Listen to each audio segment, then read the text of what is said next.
ಮಾಧ್ಯಮದ ಎಲ್ಲ ಬಂಧುಗಳೇ, ಇವತ್ತಿನ ಒಂದು ಮಾಧ್ಯಮದ ಒಂದು ಇದರಲ್ಲಿ ಕರ್ನಾಟಕ ರಾಜ್ಯದ ಮಾಜಿ ಮುಖ್ಯಮಂತ್ರಿಗಳು ಮತ್ತು ಕೇಂದ್ರದ ಸಚಿವರಾಗಿರ್ತಕ್ಕಂಥ ಕುಮಾರಸ್ವಾಮಿ ಅವರು ಅವರ ಘನತೆಗೆ ತಕ್ಕಂತೆ ಮಾತಾಡೋದು ಬಿಟ್ಟು ವಿಪರೀತ ಅವ್ರು ಮಾತಾಡ್ತಕ್ಕಂಥ ಮಾತು ನಮಗೆ ನಾಚಿಕೆ ಆಗುತ್ತೆ. ಯಾಕೆ ಈ ಜಿಲ್ಲೆಯರಾಗಿ ಈ ಜಿಲ್ಲೆಯವರನ್ನ ಗೆಲ್ಲಿಸಿ ಮುಖ್ಯಮಂತ್ರಿ ಪ್ರಧಾನಮಂತ್ರಿಗಳು ಮಾಡಿರ್ತಕ್ಕಂಥ ಜಿಲ್ಲೆ ಇದು. ಯಾವುದೇ ಒಬ್ಬ ಮುಖಂಡರ ಮೇಲೆ ಮಾತಾಡಬೇಕಾದ್ರೆ ಲಘುವಾಗಿ ಮಾತಾಡಬಾರ್ದು, ಯಾವುದೊಂದು ಬದ್ಧತೆ ಇಟ್ಕೊಂಡು ಮಾತಾಡಬೇಕಾಗಿತ್ತು. ಯಾವತ್ತಿನ ಕಾಲದಲ್ಲಿ ನೀವು ಡಿ ಕೆ ಶಿವಕುಮಾರ್ನ ನಮ್ಮ ಜೋಡೆತ್ತು ನಾವು ದೇವರು ನಾವೇನು ಗ್ರೇಟ್ ಹಾಗೆ ಹೀಗೆ ಅಂತ ಮಾತಾಡ್ಬಿಟ್ಟು ಇವತ್ತು ನಮ್ಮ ರಾಜಕೀಯದ ಬೇಳೆ ಬೇಯಿಸ್ಕೊಳಕ್ಕೆ ಇಷ್ಟು ಬಂದಾಗ ಮಾತಾಡ್ತಿರಲ್ಲ. ದಯಮಾಡಿ ತಾವು ಆತ್ಮವಿಮರ್ಶೆ ಮಾಡ್ಕೊಳ್ಬೇಕು. ಮತ್ತು ತಾವು ಕೇಂದ್ರದಲ್ಲಿ ಮಂತ್ರಿ ಆಗಿದ್ದೀರಾ, ಇವತ್ತು ಲಘುವಾಗಿ ರಾಜ್ಯದ ನಾಯಕರುಗಳನ್ನ ರಾಜ್ಯದ ಉಪಮುಖ್ಯಮಂತ್ರಿಗಳನ್ನ ಲಘುವಾಗಿ ಮಾತಾಡ್ತೀರಾ. ಅವ್ರ ಶಕ್ತಿ ಮೀರಿ ಈ ಜಿಲ್ಲೆಗೆ ಏನ್ ಮಾಡ್ಬೇಕು ಅಂತಂದ್ರೆ ಮುಖ್ಯಮಂತ್ರಿ ಆದ್ರೂ ಅಷ್ಟು ಕೆಲಸ ಮಾಡಕ್ ಆಗದೆ ಇರೋದನ್ನ ಮಾಡ್ತಾ ಇದ್ದಾರೆ ಇವತ್ತು ಈ ಜಿಲ್ಲೆಗೆ. ಇವತ್ತು ನೀವು ಕೇಂದ್ರದಲ್ಲಿ ಮಂತ್ರಿ ಆಗಿದ್ರೆ ನಿಮ್ಗೊಂದು ಸವಾಲ್ ಆಗ್ತೀವಿ. ಈ ಜಿಲ್ಲೆಗೆ ನೀವು ಕೇಂದ್ರದಲ್ಲಿ ನೀವೇ ಕೈಗಾರಿಕೆ ಮಂತ್ರಿ, ನಿಮ್ ತಾಕತ್ತಿದ್ರೆ ದಯಮಾಡಿ ಈ ಜಿಲ್ಲೆಗೆ ಒಂದು ಕೈಗಾರಿಕೆ ತಂದು ಮಾಡಿಗೆ ಚಾಲೆಂಜ್ ಮಾಡಿ, ಅದು ಒಪ್ಕೊಂತೀವಿ. ಅದು ಬಿಟ್ಬಿಟ್ಟು ರಾಜಕಾರಣಕ್ಕೋಸ್ಕರ ಮತ ಬ್ಯಾಂಕ್ ಸೃಷ್ಟಿ ಮಾಡ್ಕೊಳಕ್ಕೋಸ್ಕರ ಯಾವುದೋ ಒಂದು ನಿಮ್ಮ ಒಂದು ಏನು ಧರ್ಮದ ಹೆಸರಲ್ಲೋ ಯಾವುದೋ ಒಂದು ವಿಚಾರ ನೀವು ಮನಸ್ಸಲ್ಲಿ ಮಡಿಕೊಂಡು ಮತದಾರರನ್ನ ರೈತರನ್ನ ಎತ್ಕಟ್ಟತಕ್ಕಂಥ ದಯಮಾಡಿ ಬಿಡಿ. ಕಾರಣ ಯಾಕೆ ಹೇಳ್ತೀವಿ ಅಂದ್ರೆ ನಿಮ್ಮ ಪಕ್ಷ ಜಾತ್ಯತೀತ ಅಂತ ಹೇಳ್ಕೊಂಡು ಇಡೀ ರಾಷ್ಟ್ರದಲ್ಲಿ ಇಡೀ ರಾಜ್ಯದಲ್ಲಿ ಓಟ್ ಹಾಕ್ಸ್ಕೊಂಡು ಅಧಿಕಾರಕ್ಕೆ ಬಂದು ಇವತ್ತು ನೀವು ನಿಮ್ಮ ಸಿದ್ಧಾಂತಗಳನ್ನೆಲ್ಲ ಗಾಳಿಗೆ ತೂರೆ, ನಿಮ್ಮ ವಿಚಾರಗಳನ್ನೆಲ್ಲ ಗಾಳಿಗೆ ತೂರೆ, ನಿಮ್ ಇಷ್ಟ ಬಂದಂಗೆ ನಿಮ್ಮ ಏನು ಕುಟುಂಬಕ್ಕೋಸ್ಕರ ರಾಜಕಾರಣ ಮಾಡ್ತಕ್ಕಂಥ ವಿಚಾರಗಳು ಮಡಿಕೊಂಡಿದ್ದೀರಾ. ಮಡಿಕೊಳ್ಳಿ, ನಾವು ಬೇಡ ಅನ್ನಲ್ಲ.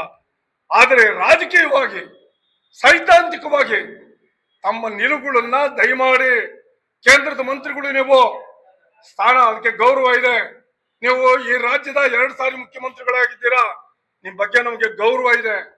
ದಯಮಾಡಿ ಆ ಸ್ಥಾನಕ್ಕೆ ಗೌರವ ಕೊಟ್ಟು ನೀವು ಮಾತಾಡ್ತಕ್ಕಂಥದ್ದು ಮತ್ತು ನಿಮ್ಮ ಅನುಯಾಯಿಗಳಿಗೆ ಆರೋಗ್ಯಕರವಾದಂತ ಚರ್ಚೆಗೆ ಬರೇಳಿ.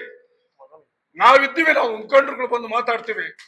ಡಿ ಕೆ ಶಿವಕುಮಾರ್ ಸಾಹೇಬ್ರನ್ನ ಯಾವುದೇ ಕಾರಣಕ್ಕೂ ನೀವು ಕಾರ್ಯ ಮಾಡ್ತಕ್ಕಂಥವ್ರಲ್ಲಿ ಡಿ ಕೆ ಸುರೇಶ್ ಅಣ್ಣವ್ರನ್ನಾಗ್ಲೇ ಅವ್ರನ್ನಾಗ್ಲೇ ಕೆಲಸದಲ್ಲಿ ಅವ್ರು ಹೇಳ್ಬೇಡಿ. ಇವತ್ತು ನೀವೇ ಮುಖ್ಯಮಂತ್ರಿಗಳಾಗಿದ್ದೀರಿ ಸ್ವಾಮಿಗಳೇ 2 ಸಾರಿ. ಇವತ್ತು KMF ನಿಮ್ ಕಂಟ್ರೋಲ್ ಅಲ್ಲಿ ನಿಮ್ಮ ಬ್ರದರ್ ಇದ್ರು, ಎಲ್ಲ ಡೈರಿ ಇದು ನಿಮ್ಮ ಇದ್ರಲ್ಲೇ ಇದ್ರು. ಇವತ್ತು ಕೇವಲ 10 ತಿಂಗಳಲ್ಲಿ ಒಬ್ಬ ನಮ್ಮ ಮಾಜಿ ಸಂಸತ್ ಸದಸ್ಯರು ಕೇವಲ 10 ತಿಂಗಳಲ್ಲಿ ಆ ಸಂಸ್ಥೆಗೆ ಅಧ್ಯಕ್ಷ ಬರ್ತಾರೆ. 74 ಕೋಟಿ ಲಾಭ ಮಾಡಿ ಇಡೀ ಭಾರತ ದೇಶದಲ್ಲಿ ರೆಕಾರ್ಡು. ಯಾರಾದ್ರೂ ಸವಾಲಿಗೆ ಬರಲಿ, ಇನ್ಕ್ಲೂಡಿಂಗ್ ಮೋದಿನೂ ಸವಾಲಿಗೆ ಬರಲಿ.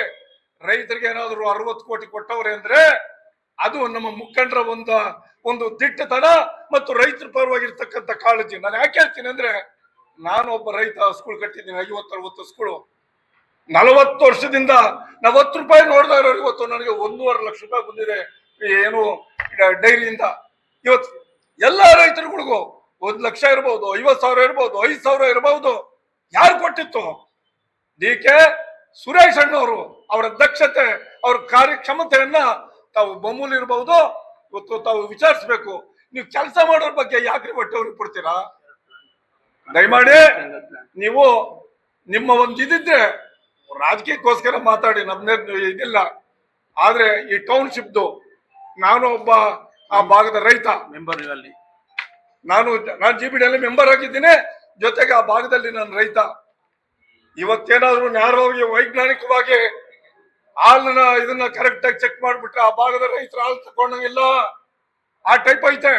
ಇವತ್ತು ಅಲ್ಲಿ ಏನಾಗಿದೆ ಗೊತ್ತರ, ಅಲ್ಲಿ ಇವತ್ತು ಜಮೀನುಗಳನ್ನ ಇವರು DLF ಇವ್ರು ಕೊಟ್ರು. ಇವರು 2007ರಲ್ಲಿ ಆಯ್ತಲ್ಲ, ಇವ್ರು ವಾಪಸ್ ಅವ್ರ ಕಂತೆ ಕಳ್ಸ್ಕೊಂಡು ಹೋದ್ರಲ್ಲ, ಇವರೇ ಮುಖ್ಯಮಂತ್ರಿಗಳಾಗಿದ್ರು.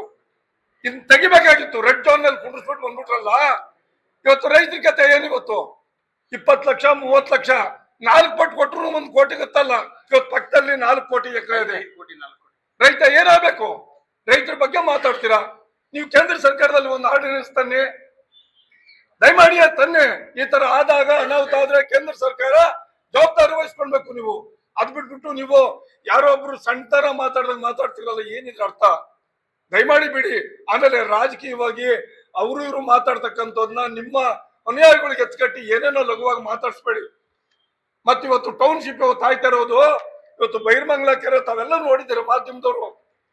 2,000 ಕೋಟಿ ಇವತ್ತು ಖರ್ಚು ಮಾಡ್ತಾ ಇರೋದನ್ನ ಹೂಳೆತ್ತಿ ಅದರ ಅಭಿವೃದ್ಧಿ ಮಾಡಿ ಎಲ್ಲ ಫಿಲ್ಟರ್ಗಳು ಮಾಡಿ ರೈತರಿಗೆ ಒಳ್ಳೆ ನೀರು ಹಿಂದಕ್ಕೆ ಹೋಗ್ಬೇಕು ಅಂತಕ್ಕಂಥದ್ದು ಮತ್ತು ಎಲ್ಲಾ ರೀತಿಯಲ್ಲಿ ರೈತರಿಗೆ ಅನುಕೂಲ ಮಾಡ್ಬೇಕು ಅಂತಕ್ಕಂಥದ್ದು ಆ ಪ್ರಾಜೆಕ್ಟ್ ಅಲ್ಲಿ ಇರ್ತಕ್ಕಂಥ ವಿಚಾರ.